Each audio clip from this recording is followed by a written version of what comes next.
Vital Kamerhe, bonjour. Bonjour. Que reprochez-vous à ce projet de réforme de la loi électorale? Non, c'est une stratégie que le président Kabila a trouvée. Il s'est rendu compte que l'opposition avait déjà déclenché une campagne qui avait été soutenue par les évêques et la population était prête à marcher contre la révision de la Constitution. Il fait la loi électorale qui viole la Constitution parce que cette loi institue les recensements comme condition pour la tenue des élections provinciales, législatives, nationales et présidentielles. Je voudrais rappeler au président de la République l'article 73 de la Constitution qui dit que le scrutin du président de la République est convoqué 90 jours avant la fin de son mandat. Il n'y aura ni glissement, ni un jour de plus, ni un jour de moins. Les élections doivent se tenir 90 jours avant le 19 décembre 2016. L'opposition est minoritaire à l'Assemblée. Comment pensez-vous vous opposer à l'adoption de ce projet de loi? L'hémicycle appartient au peuple congolais. Et nous disons donc le peuple congolais, nous allons lui demander encore une fois, et la date sera communiquée ce soir, pour que nous puissions descendre encore à l'Assemblée nationale. Qu'ils votent, qu'ils ne votent pas, nous irons là-bas. Et si d'aventure ils votent, nous allons changer de stratégie. Nous allons tout simplement dire maintenant, c'est Kabila dégage. Nous allons demander à la population congolaise de partout de s'occuper de tout ce qu'il y a comme symbole de Kabila. Donc ça sera la fin du mandat de Kabila pour nous. Mais le pouvoir dit que vous avez justement du mal à mobiliser, preuve que vos positions ne sont pas soutenues par la population. Que répondez-vous? Le pouvoir mobilise facilement et la garde républicaine et la police et l'infanterie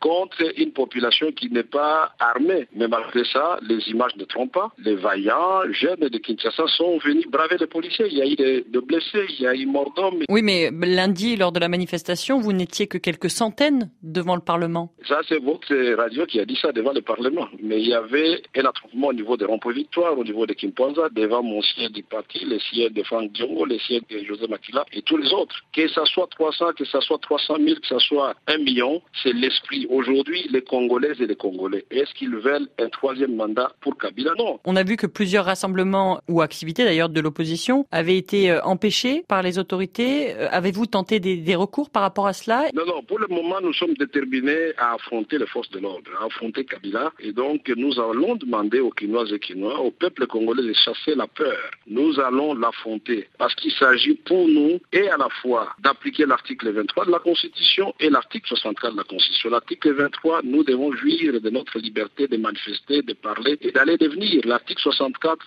quand quelqu'un ou un groupe d'individus veulent exercer un pouvoir en violation de la Constitution, le peuple a le droit de les en empêcher. Et c'est ce que nous allons faire. L'opposition reste toutefois morcelée. On a vu l'UDPS, par exemple, ne pas se joindre à votre manifestation de lundi. Est-ce que ce morcellement qui existe encore au sein de l'opposition, justement, ne vous affaiblit pas? Non, moi je crois que Kabila nous a donné l'occasion de nous rassembler davantage, puisque c'est pour la première fois qu'on a vu autant de leaders de l'opposition, y compris les leaders de l'UDPS qui siègent au Parlement, Sambi Badibanga, Fabien Moutombe était avec nous et ils ont parlé, ils ont fait des déclarations. Etienne Tshisekedi demande le dialogue, mais Etienne Tshisekedi n'a pas dit que Kabila aura un troisième mandat en contrepartie du dialogue. Il ne faut pas qu'il fasse dire à M. Etienne Tshisekedi ce qu'il n'a pas dit. Vous l'évoquez, lors de ses vœux, Etienne Tshisekedi a renouvelé donc son appel à la communauté internationale pour qu'elle organise un dialogue national. La proposition vous paraît-elle pertinente? Est-ce la priorité aujourd'hui? Non, moi je vais rappeler tout simplement à mon aîné Etienne Tshisekedi, lui-même après la proclamation des résultats, il avait dit qu'on ne peut pas dialoguer avec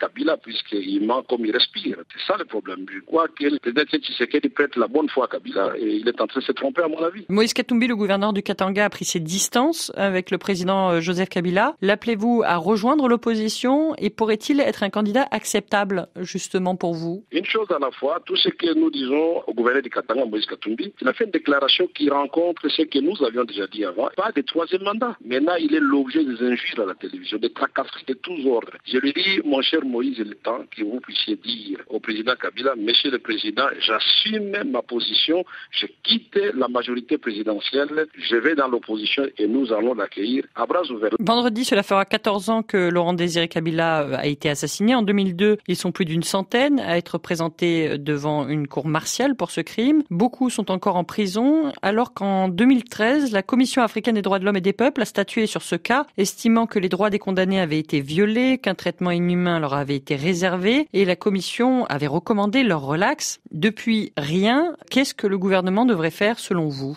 D'abord, c'est une parodie de justice. Le gouvernement devait tout simplement relaxer ces gens-là.